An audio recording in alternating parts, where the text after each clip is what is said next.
Before we come to the page, before the first word is ever written down or read or listened to, there is a longing to connect. My name is Charlie Mehrhoff, your host here at Before the Page, a podcast featuring poetry, parable, fiction, and words to echo our longing.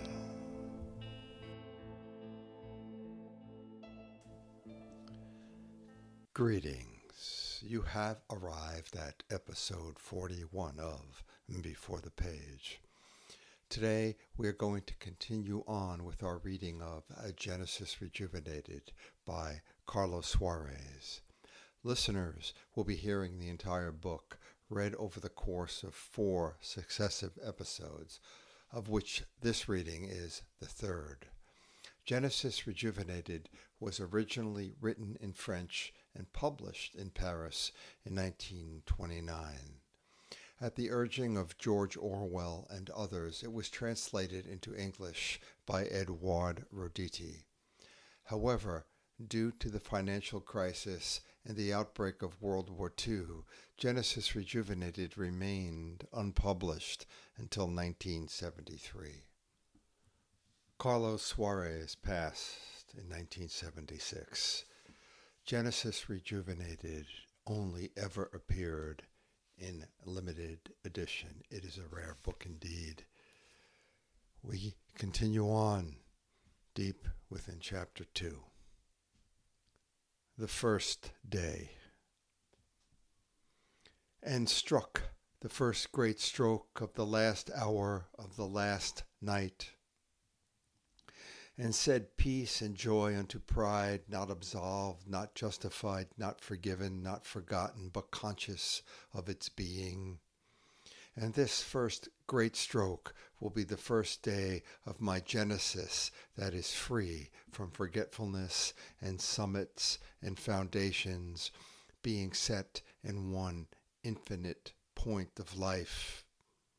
And this day was like the first day, the so splendid day of the pride of all creation that begins, but not after the forgetfulness of God, after the great remembering and 1,000 lights when not one was missing in their clash. Then arose the Genesises of the first Genesis, the Genesises of pride, the great captains of the great luminous parades, all of them, all the captains, poets, and vast architects of the elements, and the captains of men, of nations, and of races, and of towers that are too lofty, and their pride raised harvests of sun and blood, lives and deaths, built and then killed, sowed love and fear and rebellion and obedience in vast shivering vibrations.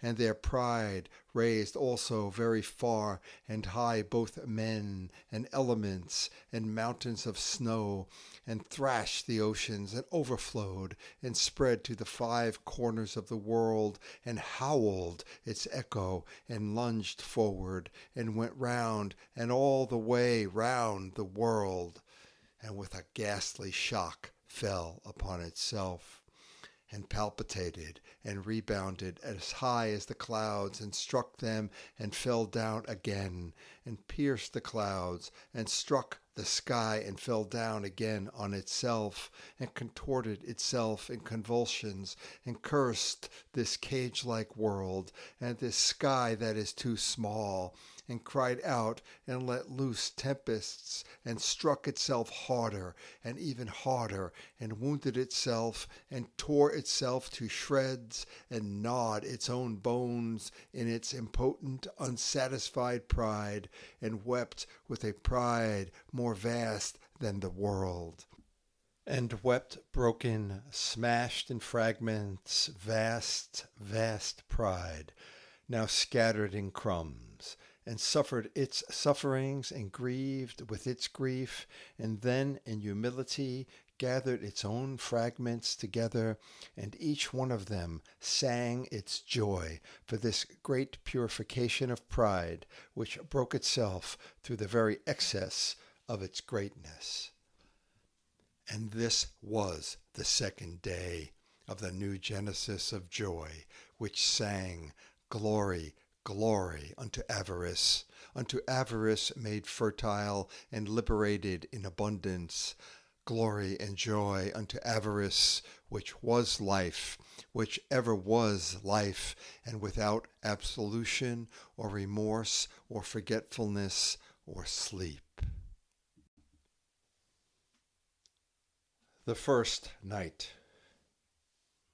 And hearing this hymn of joy, of glory unto life, from the depths of the houses and the cellars and the earth in grew and green and rotting sweat, there arose with a great hubbub and confusion and commotion all the flickering pygmy shadows, insect shadows of the millions of tiny prides, of unconfessed prides of the old world, the one created by God. And they lived and acted and scrambled about and procreated and became a countless legion and did not know themselves. Some saw themselves naked and clothed themselves in uniforms and made the uniforms salute and answered the salutes and glorified themselves, gave themselves names written down in books, and said, See, I am that name. Some glorified themselves for this, and others were humiliated. Some invented God and said, He is my cousin, and glorified themselves. Others made themselves even smaller and begged for a blessing and humiliated themselves. Some were white and others black, and they glorified themselves and humiliated themselves according to their strength. Some went to bed, and others worked, and they glorified themselves and humiliated themselves according to the time they spent resting in bed. Small, very small prides, scarcely vain, fruitless small prides, seated on stools, but not sweeping the mountains, for fear of the sun, for fear of life. Vanities and morals associated in marriage and eternal triangles with religions useful for the masses and comforting for personal vanities. Vanities, small prides of the pontiffs in great humility, vested with powers, small prides of chosen peoples, of revealed truths, of enlightened nations, of established elites, small prides of clans, scarcely even snobbery, justified, explained, and forgiven 1,000 times daily, small prides which cannot help it. It's a fact we are thus different from the rest, and it is better. Pride of clean hands or of dirty hands, pride of clothes or of nakedness. Infinitesimal prides, which say, Pride is evil, we never, and disguise themselves for fear of hell or of public opinion or of remorse, because remorse is all the time there in their very hearts. Remorse for being pride, but not for being small. Cowards, they give the show away. Cowards, they do not aim at satisfaction. Cowards, they will never burst, but will enter into the blood and rot.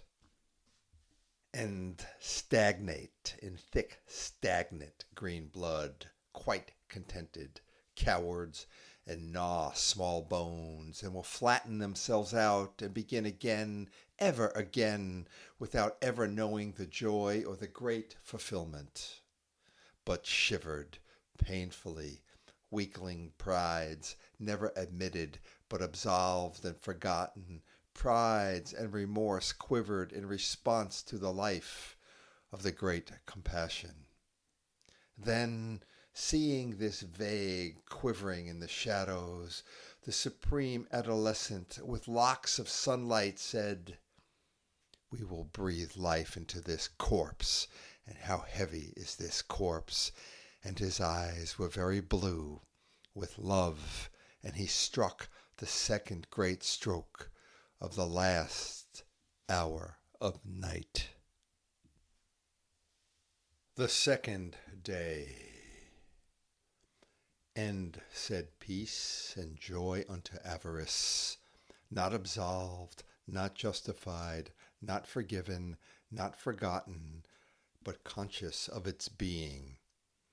And this was the second day of the new Genesis, that is free from forgetfulness and summits and foundations and hell.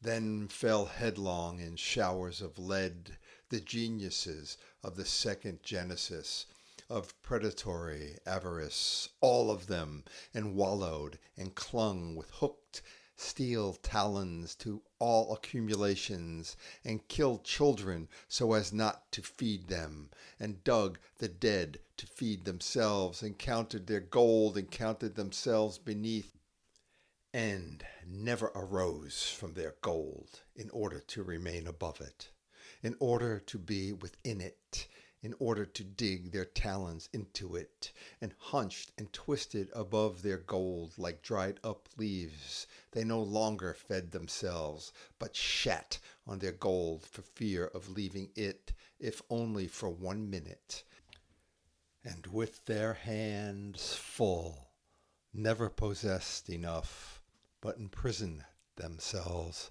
and walled themselves up alive, with hands twisted up talon-like for fear of losing, and still did not possess, and then wanted the gold to be within them and themselves, wanted to be the gold, but could not swallow it, and choked and could not possess it at all. Accursed gold, madness, implacable separation, and they never possessed but withdrew ever deeper within themselves, and were ever alone like dry leaves, and fell into the lowest depths of their starved being, never yet possessing anything, unable to possess, and cried out aloud, proclaiming their implacable solitude, their unceasing torment, and were near unto death, and wept. And just as under autumn rain the dry leaves soften and offer themselves to the earth and commune with themselves and yield themselves out of exhaustion, thus did they yield themselves in great abundance and prodigality out of the very excess of their avarice, and gave nourishment and were the new life.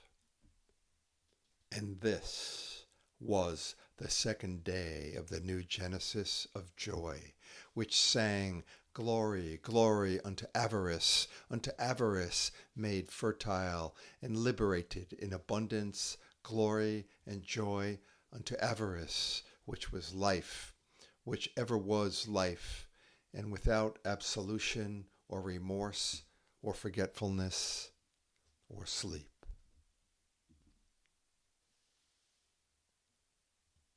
The second night. And the small green patches of mildew of the avarices that dwell in the shadows quivered in the wind of cellars and shuttered houses, and gathered themselves in heaps in utter charity. Real charity must begin at home.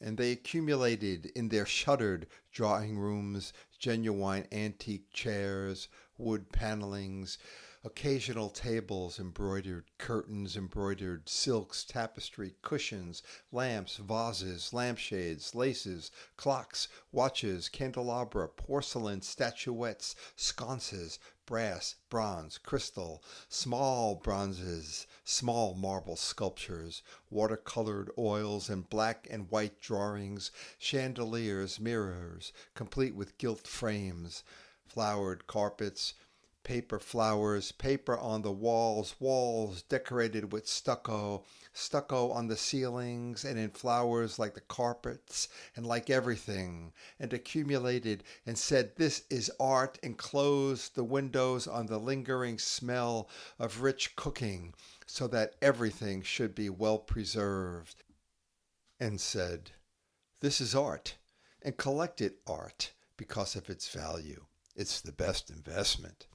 And went out on Sundays and gave a few coppers for the poor of the parish, and felt virtuous and charitable, and let everyone know it, and lived off the agony and great pity of hands eaten away by labor, and these hands they refused to see them for fear of softening their generous hearts, and sold their daughters for another bag of gold, and said it was for her good, obtained 1,000 times absolution, and died with the sacraments, and their soul rested in peace because of the masses paid in advance.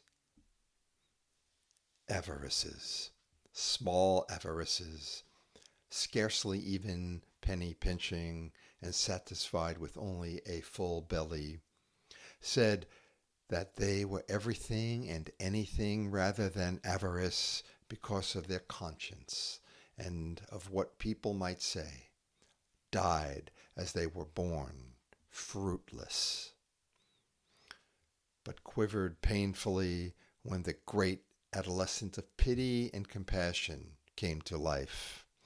And the adolescent said, "How heavy, too, is this corpse," and breathed into it his life of love, and struck the third great stroke of the last hour of night.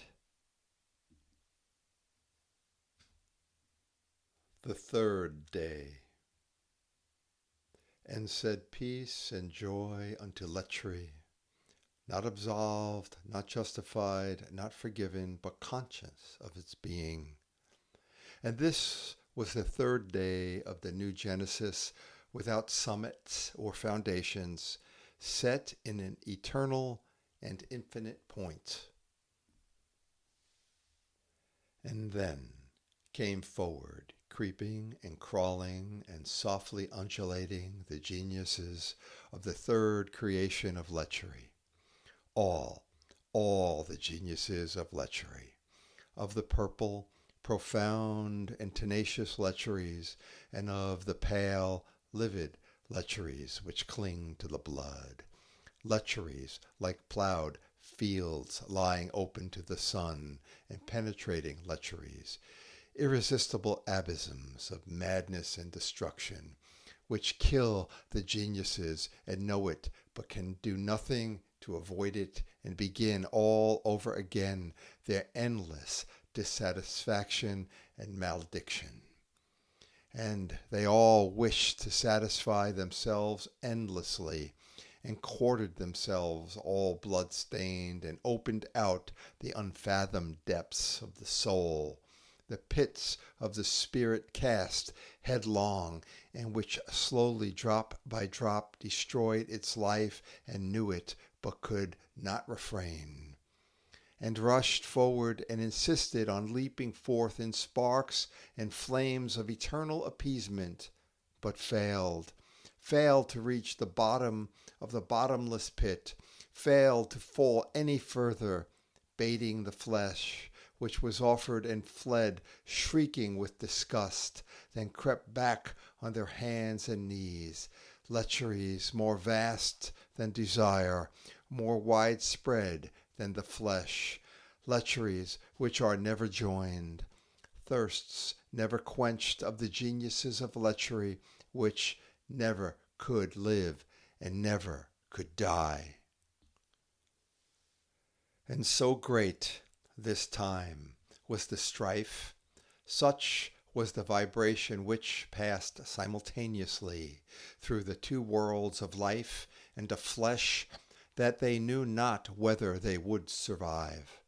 Ghastly impacts of battles, of hates, and they knew not if they were love, wild embraces of love, and knew not if they were hate, despairing flights, and knew not if they were pursuits, desperate pursuits, and knew not if they wished to find contentments which were nevertheless sufferings which were nevertheless joy, words but which said nothing, speeches but which remained speechless, spirit transmuted into flesh, flesh transmuted into spirit. And the two worlds were so entangled that they could not recognize one another, but were made one, becoming both he and she together. Thus was lechery quenched in the sublimation of the integrated being born to the dazzling crystalline purity of its own harmony, lechery conscious of the geniuses refusing to die, strife molding the spirit and the flesh, fertile, conquered by unity, purified by unity. And the renovated beings with their dazzling brows, standing proudly in the sunlight, on their twin legs like polished marble, with their feet on the earth and their brows in the sunlight, sang joy to the great purification, glory to lechery, which became the great purification because of its infinity. These were the new geniuses of the Genesis, forming together the first Trinity, which in appearance was pride which created, avarice which preserved, and lechery to unite them, but which became in the true edifice humility, which never asserted itself, generosity which gave, and purity the mediator in its development and fulfillment. And in this fulfillment the appearance disappeared, and the true edifice appeared in its reality, without any building, but only in one point which was all three, infinite and eternal. The third night. This was the first quarter of the 12 strokes of midnight, and the small lecheries of the shadows made a wild rush in their flight to hide in the houses with closed shutters. Legitimate brothels founded upon sacraments and weekly fornications, with or without offspring, illegitimate brothels where the laboring girls sink and die in moral dilapidation, all of them registered with the police for the good of their society and of their families founded on sacraments. Pale, wan lecheries at street corners, painted in Hungary, sainted, saintly, for they never set fire to the legitimate brothels founded upon sacraments, and the stiff-necked cruelty of so-called respectable women who say, "Poor creatures," with a bitter, constipated look, but then protest to the vicar, "Really, it's disgraceful. One sees them on all the street corners, and I have my young daughter with me." And the greasy, conspiratorial manner of the fat father who says, "Now, my boy, go, and if you can't be good, be careful."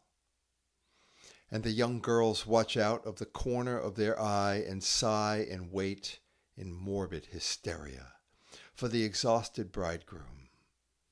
Lecheries of heavy digestions, little shamefaced, contented, and forgiven lecheries, for the flesh is weak and God forgiving, and everything will be settled and straightened out, and what agony! I had chosen heaven, but I am behaving as I had chosen hell. And what am I to do with temptations, all the temptations? Well, with a little asceticism, when I am old and, of course, impotent too, everything will work out evenly before my death. Everything will be neatly settled a fortnight ahead of it. mediocre lecheries of the numberless petty repentances and numberless futile, sterile little absolutions. And the eternal adolescent with eyes of blue sky and locks of bright sunlight looked with great compassion at these flickering, fleeing, slimy shadows and sighed and said, "This corpse is the most hideous of all three, being man and beast and ghoul, and his heart, which is the heart of the world, was illuminated with blue." Then he said, "This corpse is the heaviest and most cruel of all because of the beauty it might have had," and he breathed his life into it. And this was the end of the first quarter of Major Genesis.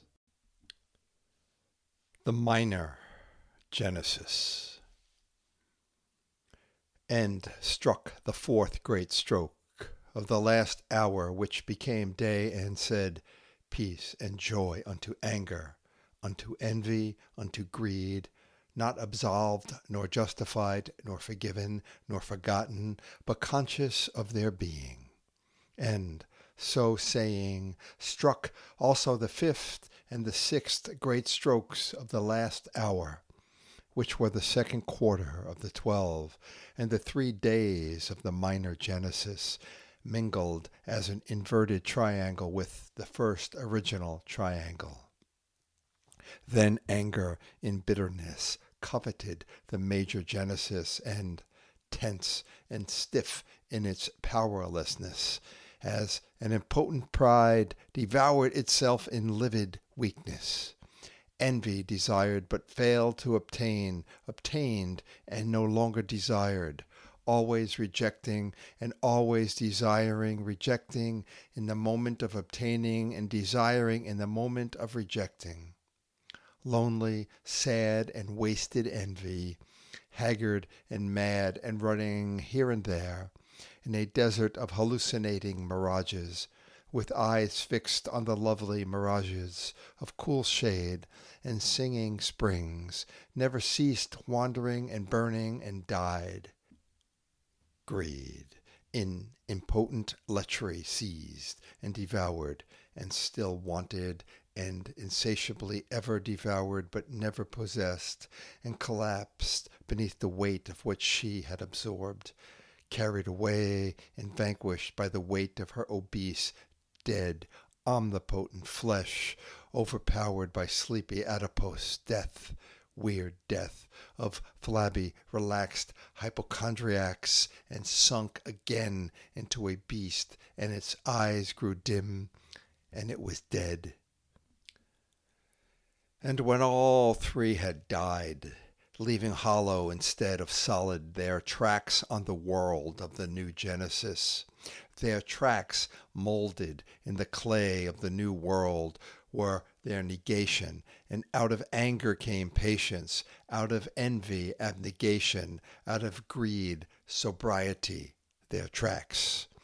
And out of sobriety came detachment, out of abnegation, affection and friendship, out of patience, understanding and intelligent building of the minor Genesis.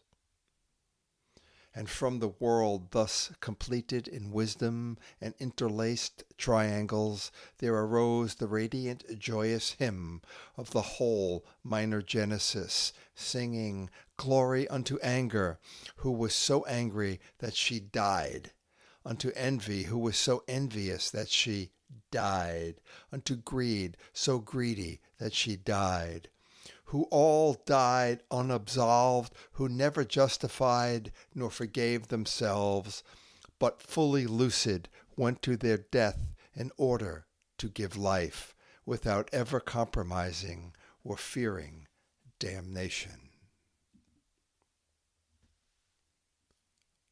The minor shadow. To this radiant hymn of new Genesis in joy and sincerity, free from heaven and from hell, and from absolution and damnation, and from foundations and summits, but set in one point of wisdom, which is eternal life and truth, in response to this harmonious, proud hymn of powerful vibrations summoning the supreme flight into the sky, there creaked and groaned all the small angers, envies, and greeds of the kingdom of shadows of the old Genesis, which all refused to die. And refusing to die, they said, anger, envy, and greed are evil, and we are different.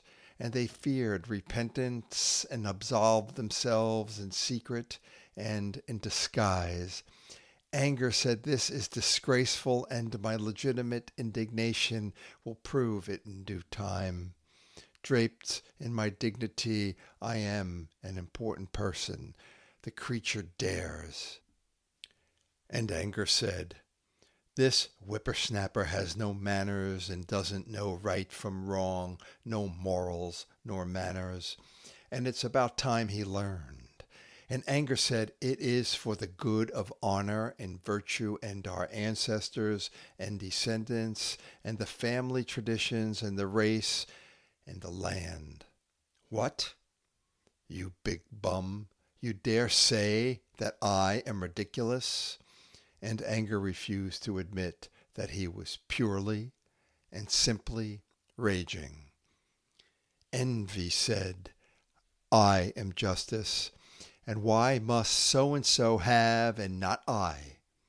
I do not covet, I am just, and said I know my worth, and this post with so much salary per year was for me, who am an expert in the field.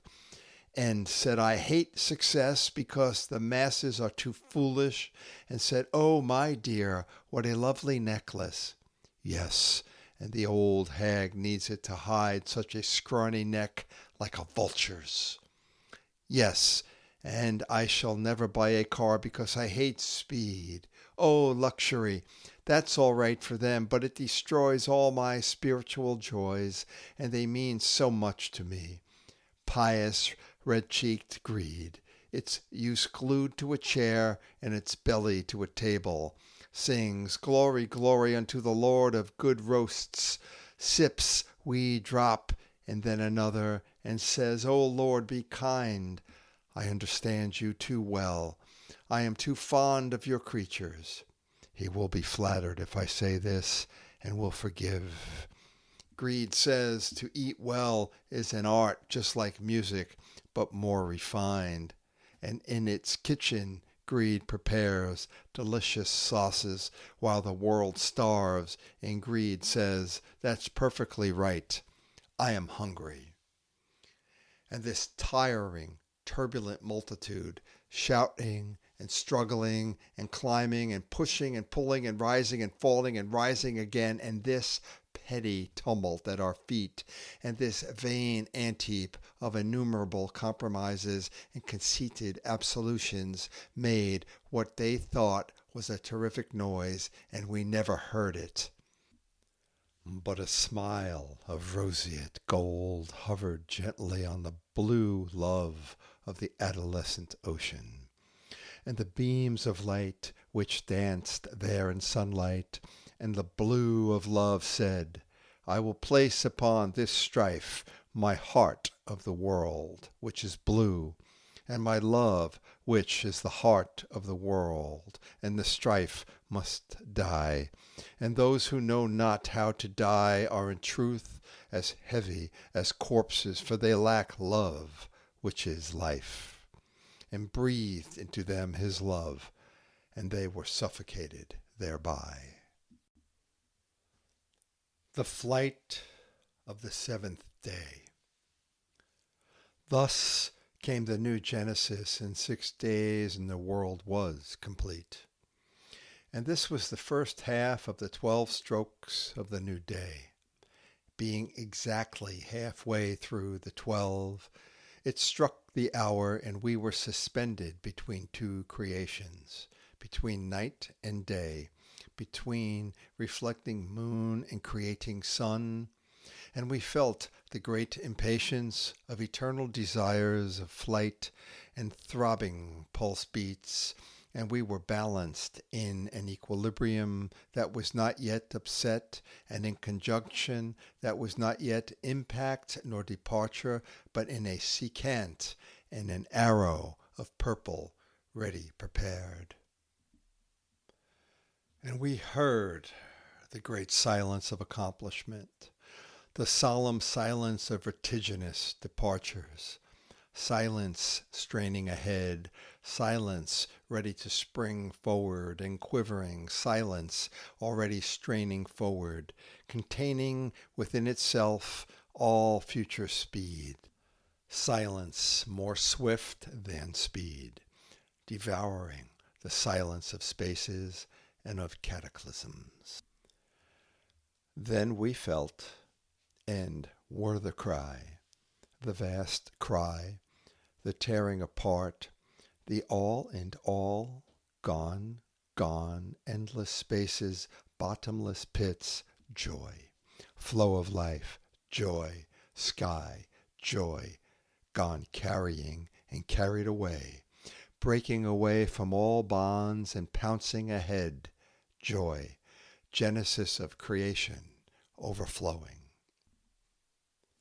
For the supreme adolescent had struck the seventh stroke and said, peace and joy unto sloth, not absolved, nor justified, nor forgiven, nor forgotten, but conscious of its being. And this was like the last day of rest of all creation, drawing to its close. Not the forgetfulness of God, but after the big remembering and the thousand lights when not one of them was missing in their clash and impact. And this rest, this sloth that was entirely sloth, did nothing and only was and relaxed and let itself go and spread and opened up and did no more than open, and went down into the depths of the being like a good artisan well to the live groundwater, and refused all wearisome and degrading toil, and rejected all rest from degrading toil, and did not sanctify the sweat of hated toil, and became the channels of the sap which surges up, the channels too of desire that rises up, of desire the only motor and motive of life, and was the expression of desire which rises, and was the stream of boiling desire, and was the only toil that is fertile and inexhaustible, never tired, never desiring rest, and was life which neither rests nor toils. For the real work is the such were the deeds and the lonely death of the man who sought in the dark woods. After this man had died, he was taken and buried in earth by 4 steel cables. But earth was no true earth, was coal and reinforced concrete and pig iron and all such things. And the man could not rest there in peace and said, I must invent the earth machine. Then he arose from the dead and built the earth machine, and on its earth trees grew, and birds throve, and streams babbled, and again man said, H2O, and cut down the trees, and began again, and filled everything again. And when all was accomplished, he died anew, and in the reinforced concrete and all the rest, but rose again, and began again, ever in a ghastly tearing asunder, and begat many children, who were all mankind, and out of cruel heredity were so numerous, but ever alone, and lived alone, and died alone, but because of their factory world, of their machine world, of their world of men, knew not the desolate loneliness of their soul. Between floor and ceiling, they knew neither sky nor earth, but only their shadows cast on the walls. The continents. Then, after the great fulfillment and the joining together of good and of evil. Man, the mediator between life and chaos, was at the same time both creator and creature, and his song was that of joy. And the old world rolled away and gave forth a great cry of distress, and beneath our feet rolled away with its great cry. Then swift as lightning, leaping forward in his strides, the sublime adolescent struck 5 times rapidly, one after the other, the 5 last great strokes with his heel of fire on the 5 continents, and thrust his strokes deep into the bowels of the earth. And there then rose 5 beams of fire as far as the sky, 5 scarlet arrows in the blue infinite, 5 fingers of the hand now recovered in the joy of toil, which is creation. And the 5 continents were the head and the powerful limbs of the new man, and the sublime youth loved them. With his great heart of love, which is blue ocean, he caressed them, and the blue ocean was mediator. With his great heart of love, which is the heart of the world, he embraced them in the blue of the sky, and the blue of the sky was mediator. And his long locks of golden beams of light were the rising upon the new Genesis. Well, listeners, that was a lot of listening. Thank you so much for bearing with us here at Before the Page. Our next episode, episode 42, will conclude our reading of Genesis Rejuvenated by Carlo Suarès, and it will be a much shorter reading. Thank you very much for listening today. And again, if you wish to be in touch with Before the Page, that is easy enough to do. Just go to beforethepage@gmail.com. It's spelled exactly how it sounds, beforethepage@gmail.com. Until the next, be well.